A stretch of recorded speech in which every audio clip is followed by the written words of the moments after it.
मित्रों, हमने पहले भी यंत्र डाले हैं। आज हम यहाँ एक ऐसा यंत्र डाल रहे हैं जो आपके जो काम पूरे नहीं हो रहे हैं उनको पूरा करेगा। और कहीं भी आप जाते हैं तो उस यंत्र को अपनी जेब में डालकर जाएं, आपका जो कार्य नहीं होने वाला है वह भी हो जाएगा। मित्रों, इसे कहते हैं हम 34 का यंत्र। जय गुरुदेव। आप हमारी वीडियो देखकर लाइक शेयर सब्सक्राइब करते जाइए और कमेंट में आप जय माता दी अवश्य लिखें। मित्रों, 34 का यंत्र यह दुर्गा जी का यंत्र है और आपको या तो आपको मिल जाए भोजपत्र। अगर भोजपत्र नहीं मिलता है तो आप किसी कागज़ पर इसे लिख सकते हैं, ऐसा कोई बंधन नहीं है। और लिखना है आपको अष्टगंध से या लाल चंदन से। अगर कुछ भी नहीं मिलता है तब आप इसे लाल पेन से लिखें और जैसे अक्षर हैं वैसे ही आपको क्रम से लिखना है। ऐसे लाइनें पहले ऐसे लिख लें, फिर ऐसे लिख लें, फिर ऐसे लिख लें। इसमें 16 खाने हैं और 16 खानों को उसी प्रकार से आप लिखें। तो 16 खाने जब आप लिख लेंगे उसके हिसाब से 16 बार आपको यह मंत्र पढ़ना है। एक बार पढ़कर उसमें फूंक मारिए, फिर दोबारा पढ़कर फूंक मारिए। इस प्रकार से 16 बार आपको उस यंत्र पर मंत्र पढ़ते हुए फूंक मारकर आप उसे अभिमंत्रित कर लें। मंत्र यह है। इस यंत्र को आपको क्रम से लिखना है, यानी पहले 7 है तो पहले 7 लिखें, फिर 12 लिखें, फिर 1 लिखें, फिर 14, फिर 2 लिखें, फिर 13 लिखें, फिर 8 लिखें, फिर 11 लिखें, फिर 16 लिखें, फिर 3 लिखें, फिर 10 लिखें, फिर 5 लिखें। यानी इस क्रम से लिखा हुआ है उसी क्रम से आपको यह लिखना है। और उसी क्रम से मंत्र भी है जो आपको मंत्र बोलना है। इसके बाद 16 बार बोलकर 16 बार फूंक मारेंगे इस यंत्र में तो अभिमंत्रित हो जाएगा। और जो मंत्र आपको जाप करना है वह मंत्र यह है। यंत्र के बाद इस मंत्र से उसको 16 बार अभिमंत्रित करते हुए फूंक मारना है तो वह पूरा अभिमंत्रित हो जाएगा।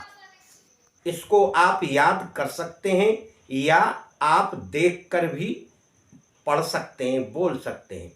तो यह क्रिया आपको लिखने की है। अब आपको करना कैसे है?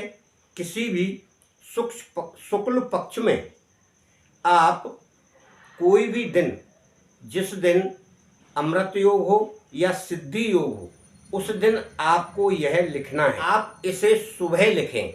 नहा धोकर आप तैयार हो जाइए और पूजा में गणेश पूजा, हनुमान जी की पूजा, भैरव जी की पूजा और माँ दुर्गा जी की एक पटरे पे लाल कपड़ा बिछा लें, लाल फूल का इंतजाम कर लें, लाल चंदन का इंतजाम कर लें या अष्टगंध का इंतजाम कर लें। पंचोपचार से आपको सबकी पूजा करना है। धूप दीप नैवेद्य मिठाई और अक्षत यानी चावल। और आपको ये जितनी भी सामग्री है वह पहले से आप रख लेंगे तो आप पूजा करने में उठना नहीं पड़ेगा। आप अपने लिए कोई कंबल का आसन बिछा लें।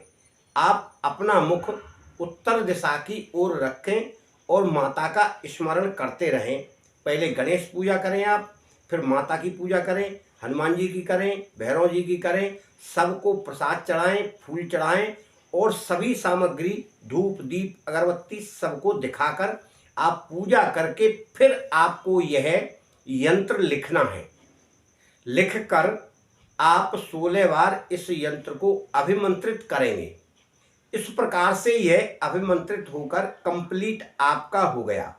अब आपको 21 दिन उसी पटरे के ऊपर रखा रहने दें इसको, सामग्री को और जो भी आपके इष्ट है उनको। और आप 21 दिन तक पूजा करेंगे इसी मंत्र से। 108 मंत्र यानी एक माला का जाप आपको रोजाना करना है। आप रोजाना उसी स्थान पर सोएं तो यह 21 दिन में सिद्ध हो जाता है। फिर आप इसे किसी ताबीज में डाल लें, जैसा भी ताबीज हो, चांदी का हो या तांबे का हो। डालकर आप इसकी धूप दीप नैवेद्य से पूजा कर लें। पूजा करके आप इसे अपने मंदिर में रख दें। बाकी फोटो सब मूर्तियां फोटो आप अपने मंदिर में रखें और जब आप पूजा रोजाना करते हैं तो उसी प्रकार से आप पूजा करें।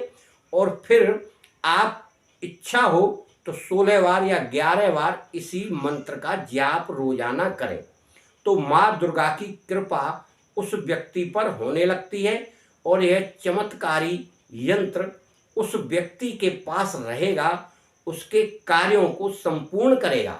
जो कार्य अधूरे हो जाते हैं या संपूर्ण नहीं होते हैं उसमें उस व्यक्ति को बहुत ही राहत मिलेगी और कार्य उसके पूरे होते जाएंगे।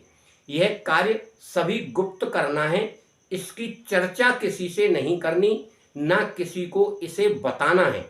यह बहुत ही सरल उपाय है और सरल तरीके से सरल भाव में आपको लिखना है। हमेशा माँ दुर्गा का ध्यान रखते हुए लिखें। कभी कभी नौ दुर्गा में भी लोग लिखते हैं और लिख सकते हैं।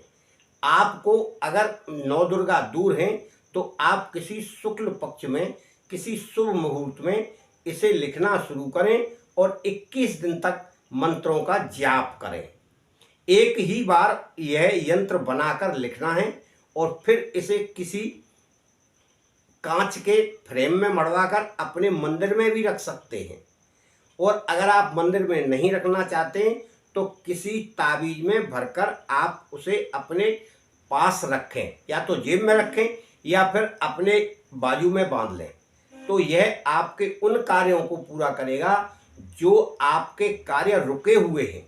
मित्रों, आप किसी यंत्र और मंत्र पर विश्वास करते हैं और माता का ध्यान करते हैं तभी यह कार्य करते हैं और बड़ा चमत्कारी प्रभाव दिखाते हैं। ऐसा नहीं है कि आपने बेमन से कोई वस्तु, कोई यंत्र, कोई मंत्र लिया और कर लिया फॉर्मेलिटी तौर पे तो उसका कोई असर नहीं होगा। और या फिर आपने किसी दूसरे अन्य व्यक्ति को बता दिया है कि मैं तो ये कर लिया, मैंने ये कर लिया या मैं ये कर रहा हूँ, और आपका कोई काम बनेगा तो दूसरा व्यक्ति भी आपसे पूछेगा कि आपने क्या किया कि आपका कार्य हो गया। तो आपको कुछ बताने की ज़रूरत नहीं है, आप केवल अपने कार्य के लिए करें। जो करेगा उसको उसका लाभ प्राप्त होगा। जय गुरुदेव। गुरुदेव आपकी रक्षा करें और आपके सभी कार्यों में बरकत हो, यही मेरी आप